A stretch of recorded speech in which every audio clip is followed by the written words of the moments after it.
Hi all and welcome to a new video. Today we are going to be going over why you should play Age of Sigmar, one of the many war games that is part of my weekly hobbying. Age of Sigmar, when it came out, was a controversial game, but it is a war game that has slowly been dominating my hobby time. It is controversial due to its replacement of Warhammer Fantasy, which I might actually go into a video of at some point as a nice clear concise breakdown and all the mismanagement of that and exactly what happened there. Age of Sigmar has an amazing system in my opinion. The only thing that could maybe make it better is an alternating activation system, which I love. Despite being mostly melee focused, it has a lot of variations in the factions that make it feel unique and different. It makes charging and the combat phases so impactful, and the double turn system feels really good, aka in any 2000 point game. Let's jump into the most controversial part of Age of Sigmar, the double turn. While on paper, going twice in a row seems very strong, and it is, the game is very much built around it.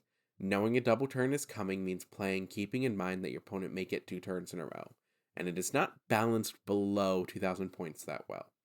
Now, how you get a double turn in Age of Sigmar is very important.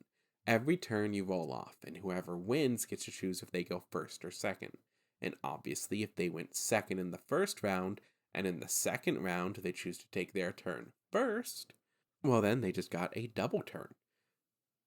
And planning around these turns and using the abilities your army has to be built around these turns as well to make it so your opponent's double turn cannot affect you as hard as it possibly could is paramount to understanding the game and really understanding how to excel at Age of Sigmar.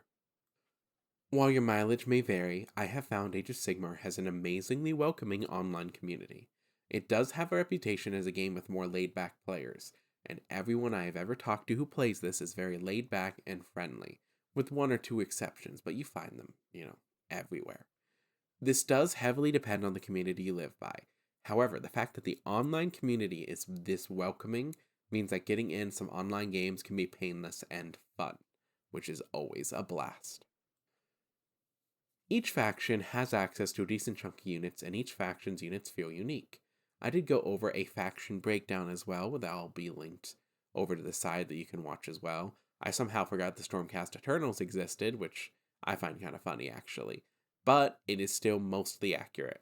On paper, for instance, the mainline Mortek Guard are a defensive block compared to the Ogre Gluttons, or the solid line of said Stormcast Eternals. Mortek Guard being part of the Osiarch Bone Reapers, Ogre Gluttons being part of the Ogre Maw tribes, etc.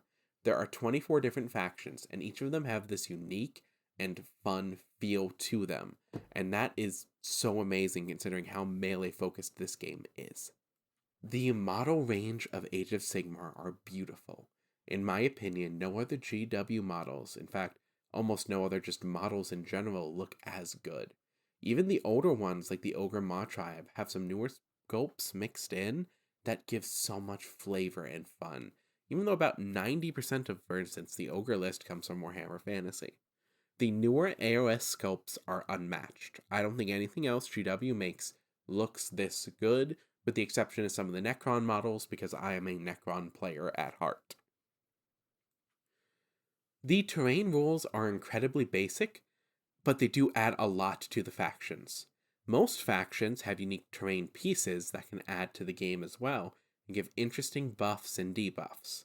I think the fact that terrain is so simple adds a lot to the game, as it encourages a lot of tactical depth and movement, with very simple rules to interact with that are easy to explain and understand.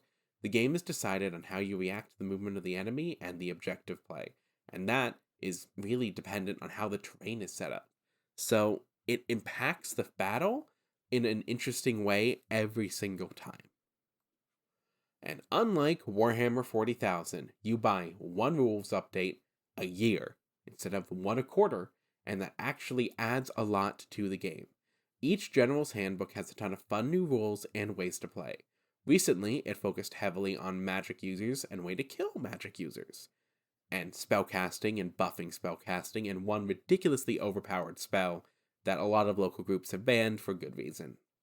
The fact that it's only one update a year is absolutely amazing to me, as a player that makes it so much easier since it's so much cheaper in the long run. All that being said, there are still quarterly balanced data slate updates, But again, these do not change nearly as much as the Warhammer 40,000 ones have ever done. So, it's not as much and is hard to keep track of. And honestly, just in general, Warhammer Age of Sigmar is so much more balanced than 40k is, especially with 10th edition in a mess. But that's just me and my opinion. In conclusion, Age of Sigmar absolutely is an amazing wargame and deserves your time and appreciation. As far as the GW game goes, it is super easy to learn and play. Buying secondhand models is also super cheap. The models are beautiful, the centerpieces are so amazing to see on the table.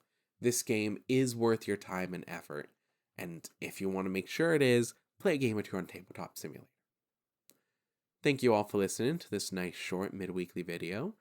Hopefully, these will become more normal, but I'm trying to get at least one out every 2 weeks. If I can get up to about 8 videos a month, that would be fantastic. That's the end goal. Thank you all for joining in. Look forward to more Age of Sigmar content on the horizon.